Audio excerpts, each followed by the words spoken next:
Hey there and welcome back to NBA 2K18. My name is Pete and today we complete another large chunk of the first season with our expansion team, the Louisville Legionnaires.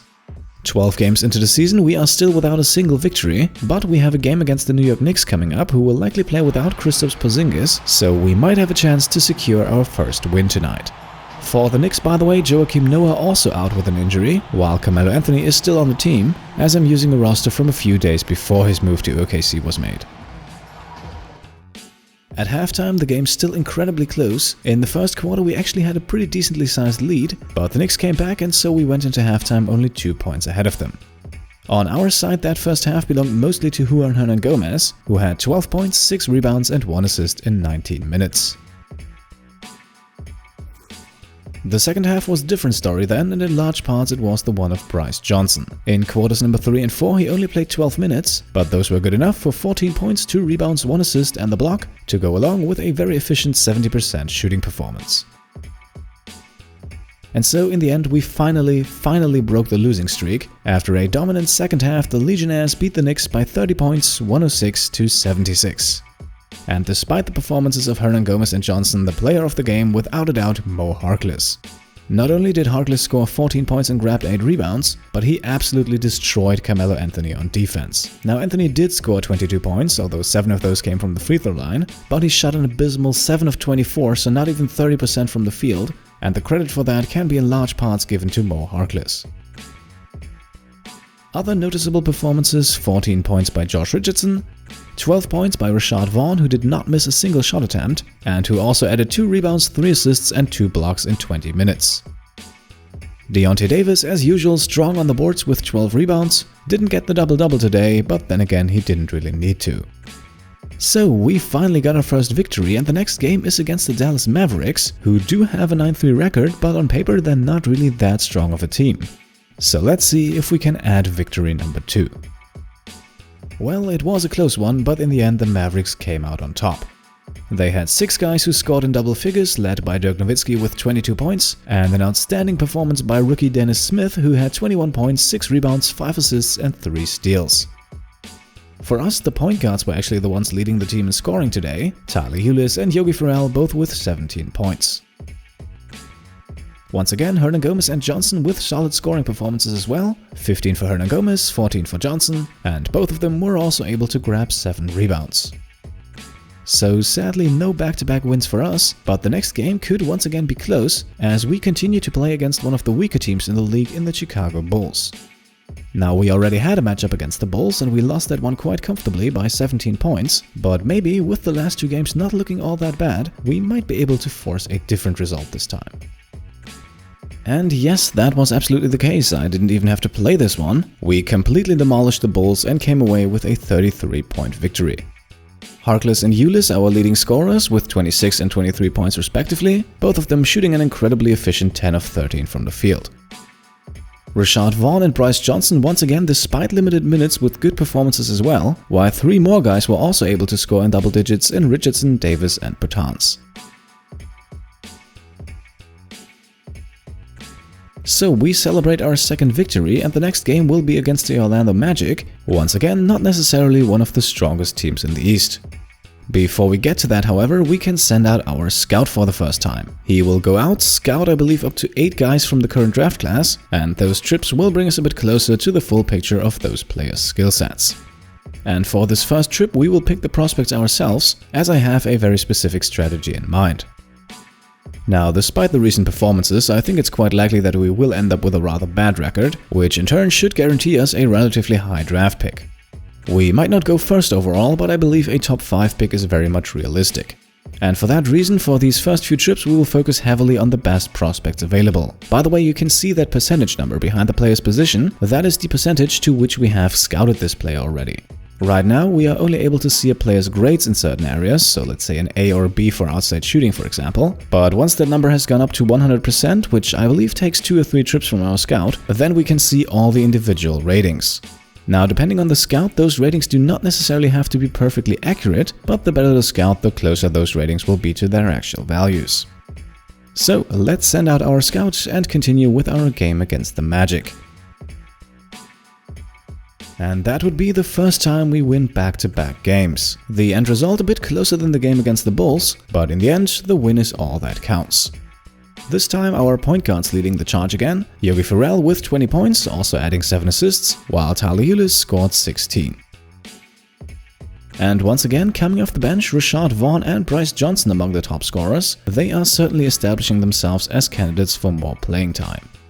For Johnson, however, that would come at the cost of minutes for Juan Hernan-Gomez, who arguably had the better performance tonight with a nice 11-point, 11-rebound double-double, and therefore, at least for the moment, will remain as the starter. Now, coming off that victory, our next game is against the Oklahoma City Thunder. With the Thunder having an 11-4 record, I didn't really expect the win here, so I simulated, but the game actually turned out to be incredibly close, so I jumped in for the last few minutes. Now, we were down by I believe 6 or 8 points in the middle of the fourth quarter, but especially Mo Harkless and Bryce Johnson made some incredibly important shots, and just like that, with slightly over 1 minute left to play, we have a small 1-point lead.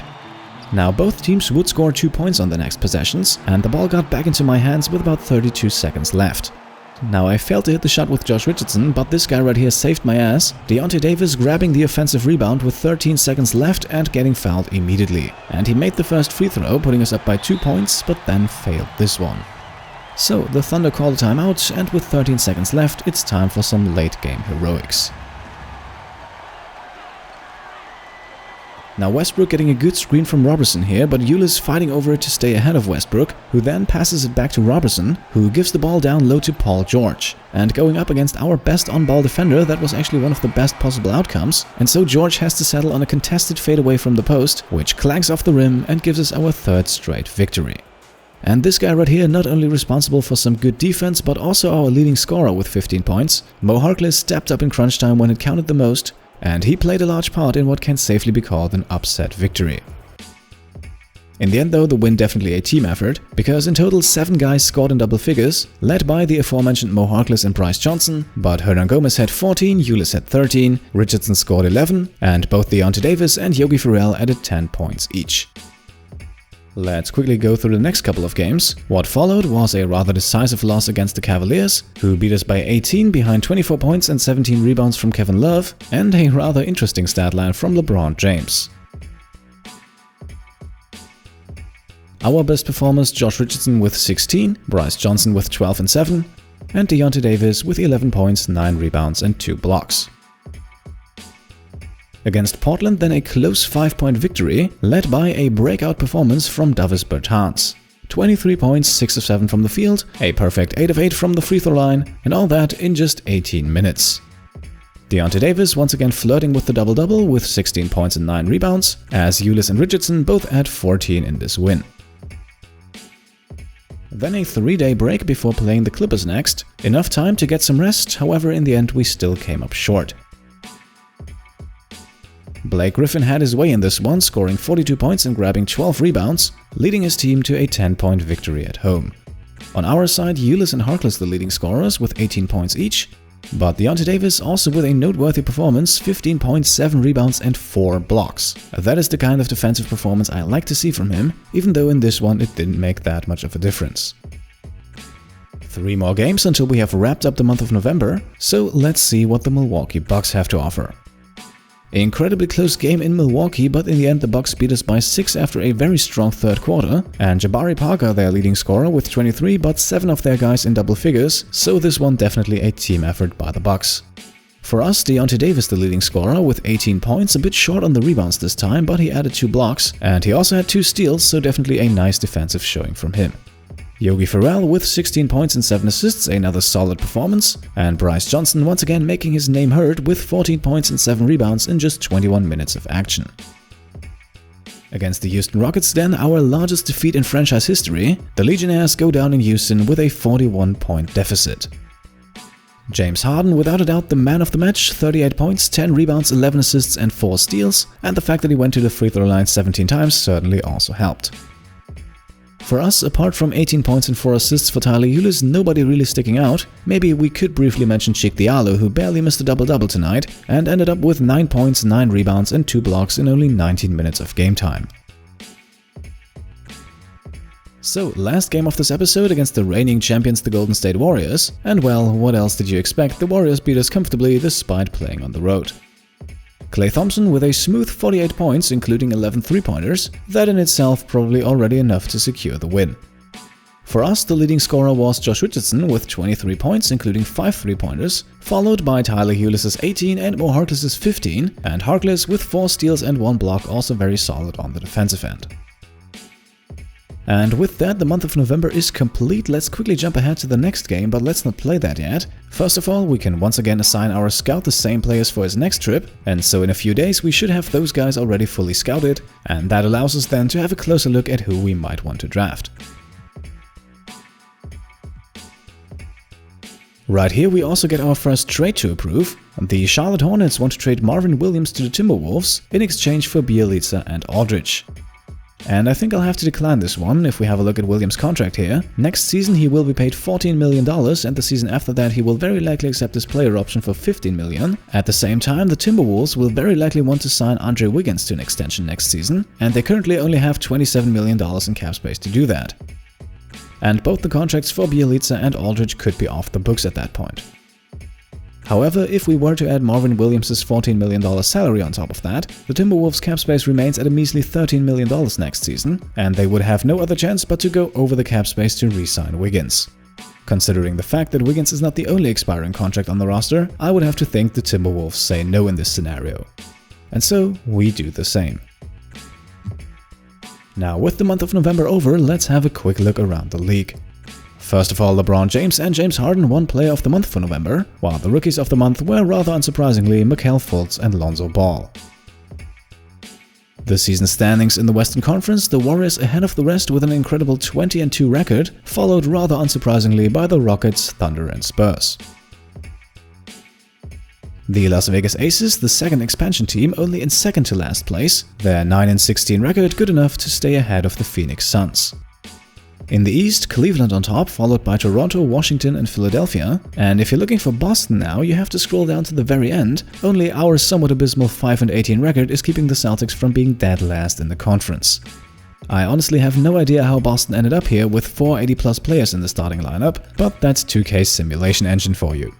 And also, no, Boston did not have any long-term injuries. As a matter of fact, let's look at those next. Some of the tougher ones here: starting center for the Phoenix Suns, Tyson Chandler out at least 2 months. Nerlens Noel will also miss significant time for the Mavericks with a broken left kneecap. Hassan Whiteside of the Heat out for at least 8 weeks with a torn bicep. And likely the toughest one, Karl Anthony Towns with a torn MCL will miss at least 6 to 8 weeks.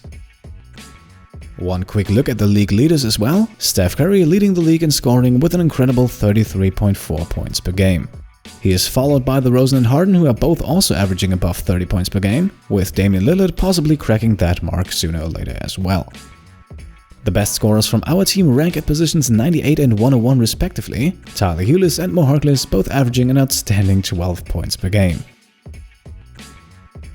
Rebounding-wise, we have the usual suspects on top: Drummond, Gobert, Jordan and Love. Very interesting is Russell Westbrook at number 5, ahead of guys like Jokic, Cousins and Anthony Davis. Our best rebounder comes in at position number 35, Deontay Davis, who averages 7.8 rebounds per game. In the assist department, Chris Paul miles ahead of John Wall and Russell Westbrook again, so Westbrook might once again be on course to average a triple-double. Interesting here, Chris Paul's teammate James Harden in 4th place, and so the two of them alone already combined for 21 assists per game. Our current assist leader is Tyler Ulis, who comes in at number 46, averaging just under 5 assists per game. Now we could go further and look at steals, blocks, turnovers, shooting percentages, advanced stats and so on, but I don't really want to stretch this out too long. Instead, there is one last thing I'd like to do in today's episode, and that would be sending Sheldon Mac down to the G League. Now, the guy does not see minutes for us, the guard rotation is good enough as it is even with Abrines hurt, and so he could earn himself some valuable experience in the G League where he will definitely get more playing time. Now, very important here, sending him down will not clear a roster spot for us, but it removes him from the rotation and therefore, at least in theory, opens up a spot on the bench. And in the next episode, we will have a look at who might fill that spot, because with the addition of two-way contracts to the game, there are some options available to us. So stay tuned for that. As always, if you like this episode, leave a thumbs up. If you want to support the channel and stay up to date, then feel free to subscribe. And of course, leave your questions and comments down below. Thank you all for watching, and I'll see you next time. Cheers.